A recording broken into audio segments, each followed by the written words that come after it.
SN Radio. It's all about what's next. Go to financialsurvivalnetwork.com and sign up for your free weekly newsletter. You'll also get 3 free reports. The Financial Survival Network. It's all about what's next.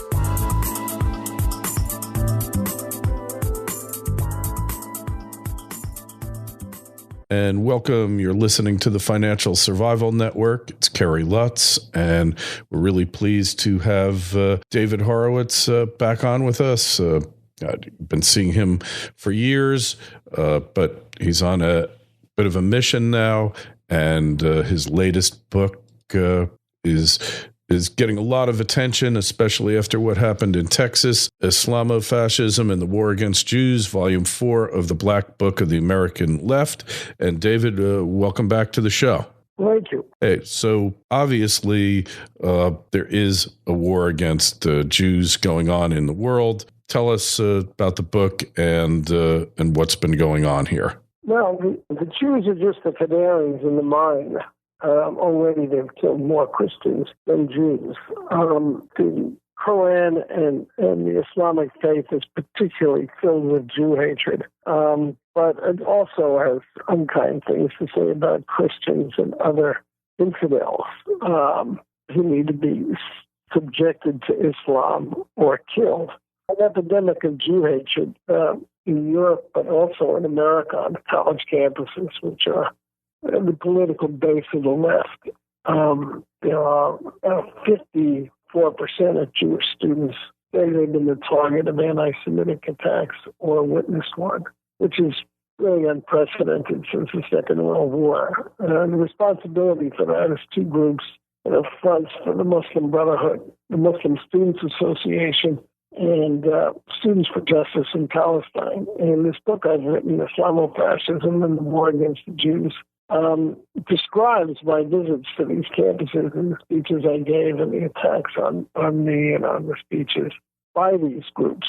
They're hate groups, but they're funded by universities and protected by them. And that's because the narrative, so to speak, of the terrorists, that they're victims and America and Israel are the great and little Satans and the aggressors, has been accepted by the left side of the political spectrum in this country, from the president on down. President is punishing Israel, an American ally, and giving atomic bombs to Iranians who have sworn to destroy America. It's really quite surreal what's happened in this country and how people go along with this. I mean, the President of the United States is selling his country down the river, and people kind of walk on eggshells around him because he's black, and therefore can't be criticized, because that would be racist. What happened in Texas is really illuminating, Pam Geller's event, because it shows that how ferocious the agenda of the terrorists is to prevent people from saying anything critical, any critical truth about Islam. In this case, it was just a defiance of an alleged Islamic injunction against drawing the Prophet Muhammad. I think that Megyn Kelly had it exactly right when in her confrontation with O'Reilly, so we can't offend these, it's wrong to offend these people. Well, why not just kill the Jews, because the Jews are offensive? These Muslim radicals kill the Christians too, because they're offensive, evidently.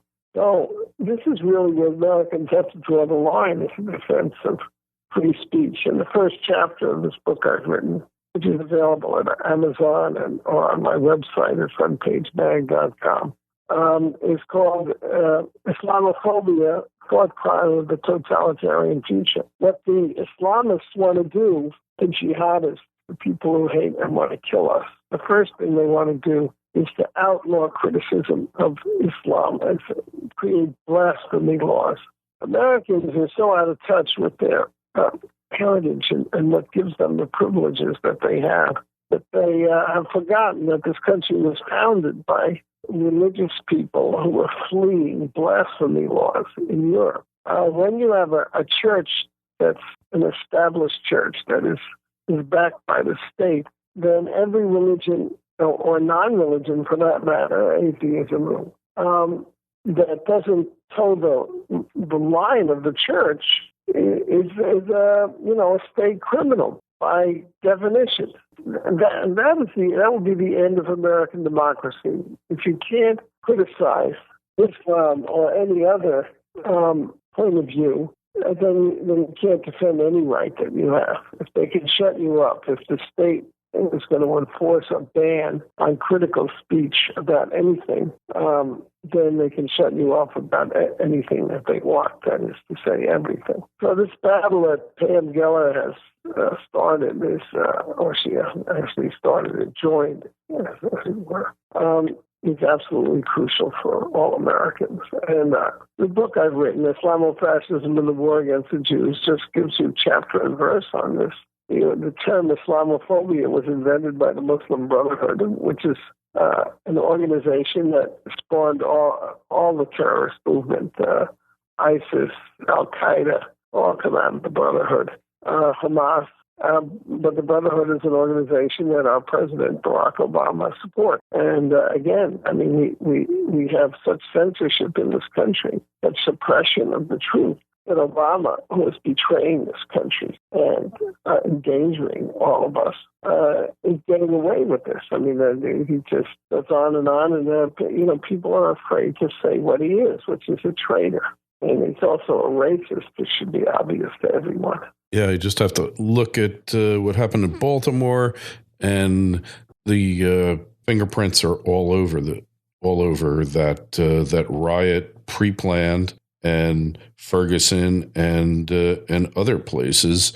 I mean, it just seems too coincidental, if you will. Well, it's a lynch mob. Look, what we have in Baltimore is a lynch mob. It's convict the cops, and we're going to burn down your city again. Everybody knows that. So that's what's going to happen. And it's going to happen because we're coddling these criminals. They're not protesters. It's a lynch mob. It wants a verdict or else. No justice, no peace is a lynch mob cry. We want our idea of what justice is, or we're going to terrorize you. And we don't have any politicians with the balls to say that. It's just a very terrible state that the country is in now. That the president and his attorney general, they're part of a lynch mob. In this case, it's not. I mean, they can't even get their colors straight. It's half the 6 police are black, and the one they've charged with murder and with involuntary manslaughter. Now, how can you be charged with murder, which means that you intended to kill the person, and in this case, the technical term is with a depraved heart, and involuntary manslaughter, where it's really an accident that you caused because you were a little reckless. Speaking of which, why isn't Bruce Jenner being charged with manslaughter? Well, that's because he's a Hollywood celebrity. I mean, justice is so screwed up in this country by the very people who are chanting no justice, no peace. What about that? Just because everybody's scared to talk about it. What about that Obama aide charged with 2 rapes? A plea bargain, never going to see the inside of a jail cell. Makes you really wonder about their concept. He's black. Yeah. He's black. He's got black skin privilege. If you're black, you're protected generally in this country. Just remarkable. It's only whites that are targets. Yeah, so it seems. It's all been flipped on its head, and the concept of justice here, and now we have a new attorney general who seems to just want to follow in the footsteps of the old attorney general here. So what's going to happen here, David? Well, it's going to be hell to pay. That's what's going to happen. We heading for a revolution? Well, I don't know about that. Hopefully, American people are paying attention and will run the Democrats out of town in the next elections. But the Republicans don't seem to want to do very much either, do they? No, they're cowards. So what are we left with here? Who's the person who's going to stand up for the country, for the values? I don't see a very courageous leader yet. Ted Cruz courageous? To a point. To a point. I don't know. It's really unfair to lay on these guys. It really requires the whole party to stand up, and the party is not standing up. It's just constantly folding. No, they're not. They certainly are not. Yeah, it's got to come from the grassroots. That's where it has to come from. One man with courage is a majority, David, right? True? Yeah. True. We're still looking for that one man, aren't we? It's frightening, though, what's going on. Hundreds of thousands of people in World War II lost their lives fighting the very thing that's reemerging now. And how are we going to beat it this time when the population has been so dumbed down and is oblivious to what's going on? That's what's scary. When they blame the messenger for the offense here, right? Pamela Geller, what was she doing wrong here? Really, the offenses that Jews are submitted to are really minuscule or really major compared to the offense of this contest here that was taking place, the Draw Muhammad contest. I mean, is that a major offense to Islam here, David? Really? Well, it's a major offense to Islam is what ISIS decides is a major offense, isn't it? Yeah. That's the problem. If you don't challenge them and stand up to them, then you have to jump through their hoops, right, and be beheaded. Yeah, and they picked the wrong place to go do their deeds, though, didn't they? In Texas. So David, we want to find out more about you. Get your book. Go to frontpagemagazine.com. There's a lot about me up there, and you can get the book. All right, frontpage.com. Get the book there. David, thanks so much for coming on. We always enjoy speaking with you. Keep up the fight. Stay safe. FSN Radio. It's all about what's next. Go to financialsurvivalnetwork.com and sign up for your free weekly newsletter. You'll also get 3 free reports. The Financial Survival Network. It's all about what's next.